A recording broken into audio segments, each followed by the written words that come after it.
துள்ளுவதோ இளமைன்ற படம் மூலியமா தமிழ் சினிமாக்கு இன்ட்ரோடியூஸ் ஆனவர் தான் ஆக்டர் அபிநய். அந்த படத்துக்கு அப்புறமே அவர் ஹீரோவா நடிக்கிறதுக்காக பல படங்கள்ல வாய்ப்பு கிடைச்சிருந்துச்சு. இதை தொடர்ந்து அவர் ஹீரோவா நடிச்சிருந்த படங்கள் எதுவுமே சரியா போகல.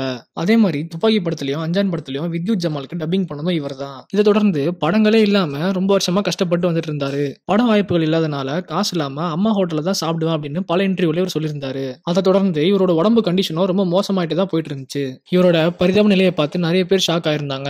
அதை தொடர்ந்து இவருக்கு லிவர் சைரசிஸ் அப்படின்ற ஒரு புற்றுநோய் வந்திருந்துச்சு. இந்த நோய் வந்தா உடம்பு எடை குறையிறது, பசி இல்லாம இருக்கிறது, வயிறு வீங்கிறதுன்னு பல சைடு எஃபெக்ட்ஸ் இருக்கும். ஆக்டர் அபிநய் ஹாஸ்பிட்டல் அட்மிட் ஆயிருந்த போட்டோஸை ஷேர் பண்ணி நிறைய பேர்கிட்ட ஹெல்ப் கேட்டிருந்தாரு. அதுக்கு கொஞ்சம் மாசம் கழிச்சு கேபி பாலா இவருக்கு 1,00,000 கொடுத்து உதவி பண்ணியிருந்தாரு. இந்த நிலையில ஆக்டர் தனுஷ் இவருக்கு உதவி செஞ்சிருக்காரு. அந்த உதவியால தனுஷ்க்கு பல பாராட்டுகள் வந்துட்டு இருக்கு. மேலும் ஆக்டர் தக்ஷன் விஜய் அவரால் முடிஞ்ச ஹெல்ப் பண்ணியிருந்தாரு. அபிநயம் இப்படி கிடைக்கிற உதவியால மனம் முடிஞ்சு அழுதிருக்காரு. பலரும் இவர் திருப்பியும் படத்துல நடிக்கணும்னு பிரார்த்தனைகள் பண்ணிட்டு வந்துட்டு இருக்காங்க.